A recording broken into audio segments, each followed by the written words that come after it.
Sir ಅವ್ರು ಯಾರು beet ಮಾಡೋಕ್ಕಾಗಲ್ಲ. ಅಪ್ಪು ಸರ್ ನಮ್ಮ Kannada industry number 1 dancer.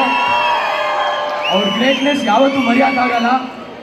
So ಇವತ್ತು ಅದೇ ಥರ ನಮ್ಮ ಇನ್ನೊಂದು ಲೆಜೆಂಡ್ ಉಪ್ಪಿ ಸರ್ ಇದ್ದಾರೆ. ಆಗಸ್ಟ್ 15ನೇ ತಾರೀಕು ನಮ್ಮ ಗೌರಿ ಸಿನಿಮಾ ಬರ್ತಾ ಇದೆ. So thank you so much sir ಬಂದಿರೋದು ಇವಾಗ ಮತ್ತೆ. Okay, super.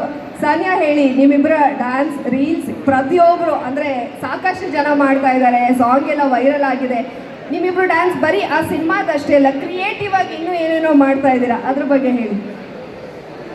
ಕ್ರಿಯೇಟಿವ್ ಆಗಿ ನಾವು ಏನೇ ಮಾಡ್ತಿದ್ರು ನಿಜವಾಗ್ಲೂ ಅದು ಇಂದ್ರಜಿತ್ ಲಂಕೇಶ್ ಸರ್ಗೆ ಹೇಳಬೇಕು.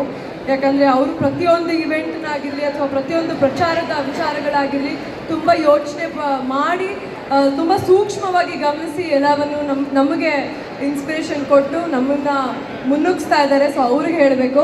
ಆ್ಯಂಡ್ ಆಬ್ವಿಯಸ್ಲಿ ಕ್ರಿಯೇಟಿವಿಟಿಗೆ ಅಂದರೆ ಹೆಸರೇ ನೀವಲ್ವಾ ಸರ್. ಸೊ ನಿಮ್ಮ ಮುಂದೆ ನಾವು ಎಷ್ಟೇ ಕ್ರಿಯೇಟಿವ್